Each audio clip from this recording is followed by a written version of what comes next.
Hello viewers, my name is Shah Saud and you are watching Easy Engineering Tutorial. Today we will discuss how to calculate the quantity of steel in a concrete slab. तो मैं एक slab ले लेता हूँ, concrete slab, और इसकी dimension है, एक साइड हमारे पास है 16 फीट और दूसरा साइड हमारे पास है 14 फीट। ये वाला साइड लॉन्ग साइड और ये वाला साइड शॉर्ट साइड। तो आपको ये पता होना चाहिए कि दो तरह के बार्स होते हैं, मेन बार्स और डिस्ट्रीब्यूशन बार्स।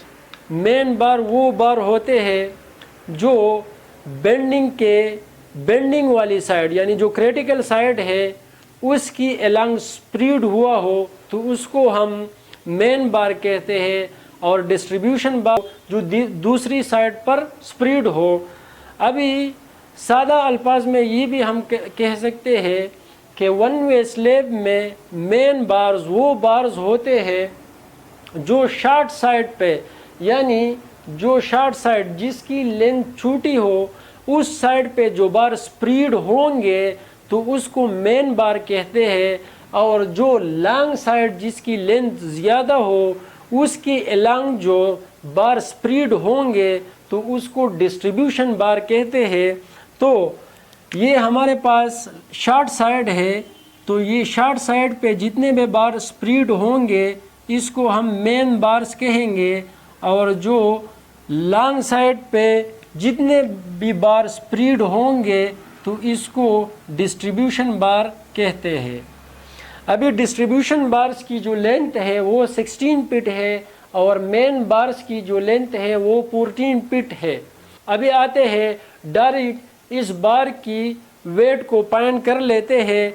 तो वेट के लिए सिंपल सा फार्मूला है, आपको ये पता होना चाहिए कि किसी भी चीज़ का वेट फाइंड करना हो तो एक सिंपल सा फार्मूला है। किसी भी चीज़ का आपने सैंड का फाइंड करना हो, आपने सीमेंट का फाइंड करना हो, आपने ब्रिक का फाइंड करना हो, ब्लॉक का फाइंड करना हो, कंक्रीट का फाइंड करना हो, किसी भी चीज़ के आपने अगर वेट फाइंड करना हो तो आपको एक फार्मूला लाजमी याद रखना है, और वो फार्मूला है, आपको पता है, specific weight is equal to weight divide by volume. Simple सा फार्मूला है, specific weight is equal to weight divide by volume. अभी ये किस तरह आ जाएगा? By cross multiplication weight is equal to weight of anything is equal to specific weight multiplied by volume. ये हमारे पास वेट का फार्मूला है, weight is equal to specific weight multiplied by volume. अभी इसको मैं मज़ीद लिख लेता हूँ, वेट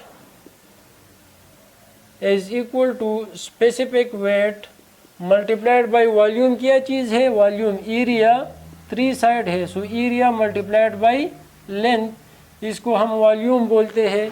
तो मैं इस तरह इस फार्मूले को इस तरह लिख लेता हूँ कि weight is equal to specific weight multiplied by volume, यानी weight is equal to specific weight multiplied by area multiplied by length. Area multiplied by length is equal to volume. अभी आपने स्टील का वेट फाइंड करना है। Steel का cross section जो है वो सर्कुलर है, और सर्कुलर चीज़ के लिए एरिया का जो फार्मूला है वो है pi D square divide by 4। So weight of anything is equal to specific weight multiplied by area. Area हमारे पास pi D square divide by 4 multiplied by length. अभी ये सर्कुलर चीज़ के लिए जो एरिया होता है उसका फार्मूला है pi D square divide by 4। अभी आपको इस फार्मूले का पता चल गया।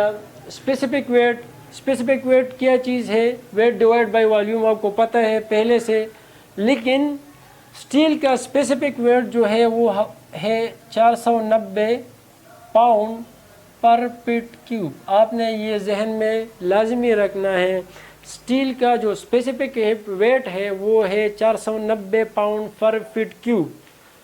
अभी हमको स्पेसिफिक वेट का पता है स्टील का कितना है, 490 pound per feet cube. Area का फार्मूला हमको पता है pi D square divide by 4, इस फार्मूले में हम पुटिंग करेंगे।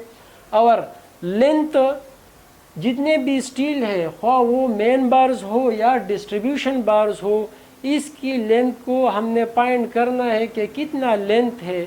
तो लेंथ को फाइंड करने के लिए हमको तो ये भी पता है कि एक बार का लेंथ मेन बार का लेंथ कितना है 14 फीट है, और एक डिस्ट्रीब्यूशन बार का लेंथ कितना है 16 फीट है।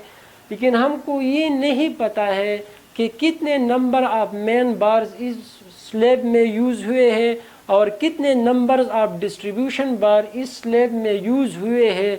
तो नंबर्स को हमने लाजमी फाइंड करना है। तो नंबर्स को फाइंड करने के लिए नंबर ऑफ मेन बार्स को फाइंड करने के लिए सिंपल सा फार्मूला है length divide by centre to centre distance plus 1। Easy formula है। अभी लेंथ हम कौन सा लेंगे, सेम फार्मूला है। अभी अगर आपको कोई बंदा कहे कि आप ये मेन बार है, इस तरह डायग्राम दे दे और आपको कहे कि आप इसको काउंट करो, तो आप किस तरह काउंट करेंगे? 1 2 3 इस साइड लॉन्ग वाली साइड से आप काउंटिंग करोगे। मेन बार की काउंटिंग आप लॉन्ग साइड से करोगे। 1 2 3, यानी आपको अगर नंबर का फाइंड करना है तो इस लेंथ में जो मेन बार्स है इसके लिए आपने काउंटिंग इस लॉन्ग साइड से करनी है। तो मैं ये लेंथ ले रहा हूँ 16 divide by centre to centre distance. अभी सेंटर टू सेंटर डिस्टेंस क्या चीज़ है? एक बार से दूसरे बार के सेंटर तक जितना डिस्टेंस है उसको हम बोलते हैं सेंटर टू सेंटर डिस्टेंस। ये मैं ले रहा हूँ 6 इंच, और 6 इंच को हम फीट में कन्वर्ट करेंगे तो 6 डिवाइड बाई 12, तो हमारे पास आ जाएगा 0.5 फीट प्लस 1 फार्मूले में है। तो ये हमारे पास नंबर आ जाएंगे, कितने नंबर? 33 नंबर्स आ जाएंगे। अभी इसी तरह हम डिस्ट्रीब्यूशन बार्स की नंबर को भी फाइंड करेंगे। Number of distribution bars, number of distribution bar length divide by centre to centre distance plus 1, same formula है। लेकिन आपने अभी कौन सा लेंथ लेना है? अगर आपने डिस्ट्रीब्यूशन बार्स की काउंटिंग करनी है तो आप इस साइड से काउंट करोगे या इस साइड से। 1 2 3 4, यानी शार्ट वाली साइड जो है इससे आप डिस्ट्रीब्यूशन बार्स की काउंटिंग करोगे। तो इस लेंथ में हम ये शार्टर साइड लेंगे, और शार्टर साइड हमारे पास है 14 फीट, और सेंटर टू सेंटर डिस्टेंस में फिर से ले रहा हूँ जो डिस्ट्रीब्यूशन बार है। मेन बार्स के लिए लिया था हमने 6 इंच, तो मैं ये डिस्ट्रीब्यूशन बार्स के लिए भी ले रहा हूँ 6 इंच। ये भी मैं 6 इंच ले रहा हूँ। 6 इंच को हम 12 से डिवाइड करेंगे तो फीट में 0.5 फीट प्लस 1, सेम फार्मूला है। तो ये हमारे पास आ जाएंगे 29 बार्स। तो हमें अभी जो बार्स है इसका पता चल गया। जो मेन बार्स है इसका नंबर 33 है, और जो डिस्ट्रीब्यूशन बार्स है इसके कितने नंबर है? 29 नंबर है। तो अभी मुझे पता है कि लेंथ ऑफ मेन बार्स, तो मेन बार्स की लेंथ एक बार की लेंथ कितनी है हमारे पास मेन बार की? यहाँ से यहाँ तक शॉर्टर स्पेन पे जो बार्स है 14 मल्टीप्लाइड बाई, अभी मेन बार कितने हैं? 33, मल्टीप्लाइड बाई 33। तो ये हमारे पास इसकी लेंथ आ जाएगी, और इसकी लेंथ हमारे पास है 462 फीट। अभी इसी तरह length of distribution bar, length of distribution bars, distribution bar की लेंथ, डिस्ट्रीब्यूशन बार की एक बार की लेंथ कितनी है? 16 फीट, मल्टीप्लाइड बाय टोटल कितने बार है? 29, मल्टीप्लाइड बाय 29, और ये हमारे पास आ जाएगा इसका पूरा लेंथ 464। अभी टोटल लेंथ कितना आ जाएगा? Total length, total length is equal to, दोनों को हम सबमिट करेंगे तो इससे आ जाएगा 926 फीट। अभी सिंपल है, मैंने पहले भी बताया था कि एक फार्मूला है, सिंपल सा फार्मूला है। फार्मूला कौन सा है? आपने वेट फाइंड करना है तो वेट का फार्मूला है, किसी भी चीज़ के लिए वेट का फार्मूला है specific weight multiplied by volume. तो स्टील का वेट हमको ऑलरेडी पता है 490 पाउंड पर फीट क्यूब है। और वॉल्यूम आपको पता है कि बार का जो क्रॉस सेक्शनल एरिया है वो सर्कुलर है, इसीलिए वॉल्यूम भी हम इसी तरह लिख लेते हैं एरिया मल्टीप्लाइड बाय लेंथ। और एरिया चूँकि सर्कुलर है और सर्कुलर चीज़ के लिए जो क्रॉस सेक्शनल एरिया है वो उसका फार्मूला है pi D square divide by 4।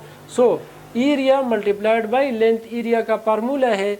अभी सिंपल है, इसमें पुटिंग कर लेते हैं, सिंपल सा है, इसमें मैं पुटिंग कर लेता हूँ इस फार्मूले में। सो वेट, अभी मैं यहाँ लिख लेता हूँ weight of steel is equal to specific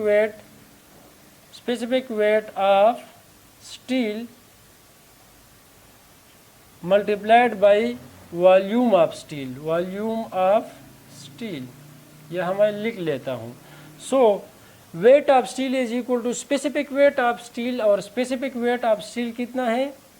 490 pound per feet cube multiplied by volume of steel. और वॉल्यूम आपको पता है एरिया मल्टीप्लाइड बाय लेंथ, और एरिया आपको पता है जो एरिया है वो क्रॉस सेक्शनल एरिया है, एक बार की क्रॉस सेक्शनल एरिया।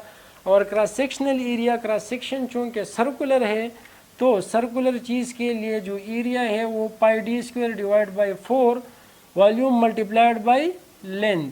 सो मैं यहाँ लिख लेता हूँ length of all steel, total steel. So 490 LBS per feet cube multiplied by pi 3.142 multiplied by dia of steel. Dia हमारे पास स्टील का कितना है?